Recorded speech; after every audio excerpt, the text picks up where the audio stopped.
Saturday Jim.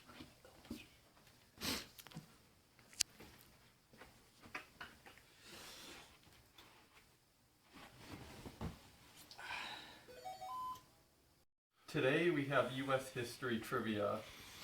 For our first section, we are doing populists.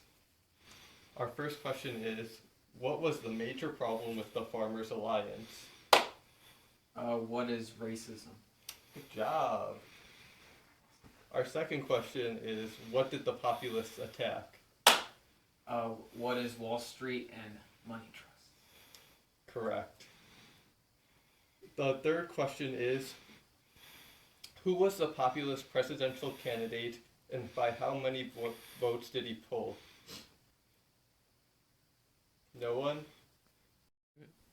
Oh, come on. It's obviously James B. Weaver. And a million votes. Oh my gosh, these guys are so stupid. It's like, even like the races, like it's not, oh my goodness, it's the tenant farmers, and what happened was the populists were people who wanted like farmers to be just better. So they didn't even like explain that.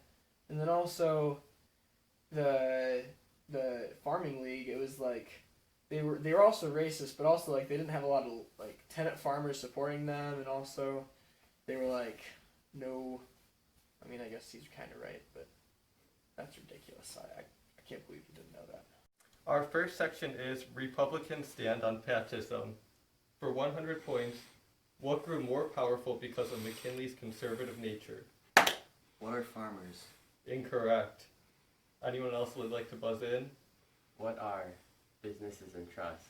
Correct. For 200 points, how many amendments were tacked onto the new tariff bill of 1897 and why? What is 850 and when in higher tariffs to protect local businesses? Correct.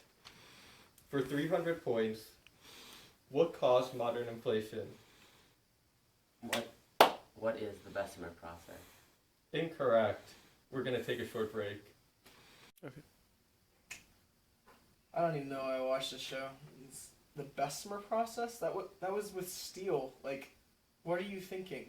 They didn't even mention anything about McKinley's sealing the deal on his inauguration and election. Like, this is ridiculous. And it was obviously there's more gold found in the world, so the price of gold went down because there's more of the substance.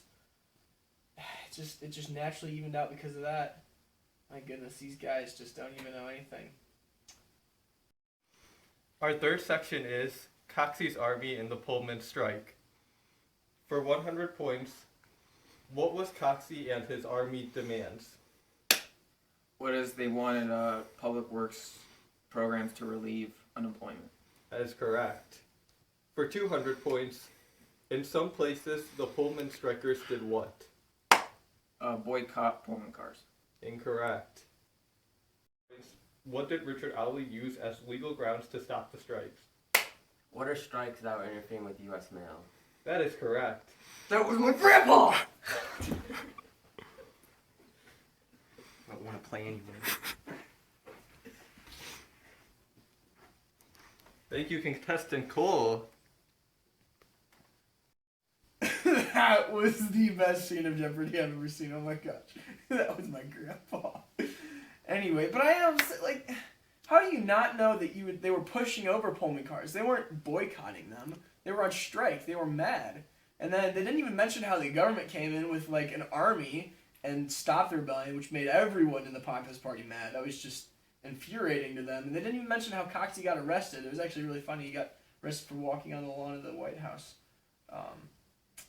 Yeah. Go.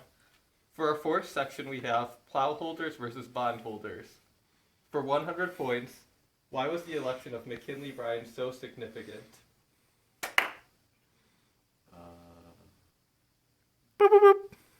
Incorrect. What is showed that cities were growing and that the agrarian way of life was diminishing? That is correct. For 200 points, what was the main issue Bryan fought for and farmers advocated? What is free silver? That is correct. For 300 points, what was the main reason that Bryan lost? Anyone want to buzz in? We'll take a short break. Oh, these guys are just amazes me how they know so much and know so little. It's like so stupid. Like, how do you not get this because of inflation and the factory workers are upset because if you free coin silver, then they're gonna be the ones who get just destroyed by that. Can't believe they didn't even talk about how the election went. Like McKinley just destroyed Bryan in the vote. The popular election was a little bit closer, but like it was 7 million to like 6.5 or something like that. It's like not even close numbers. They didn't talk about how they brought in the new fourth party system with this new age. It's like, how did these guys not even know this information? For our fifth and final section, we have gold McKinley and silver Bryan. For 100 points, what was Mark Hanna's belief of the prime function of government? What is to aid business? That is correct. For 200 points, what are some characteristics of William Jennings Bryan in 1896? No one? For 300 points, why did William Jennings gain the presidential nomination of the Democratic Party? What is the support of farmers in the ultimate coinage of silver? That is correct. Our winner is Riaz Hassan! Oh, that was ridiculous. They didn't even answer who Jennings was. He was this like great orator.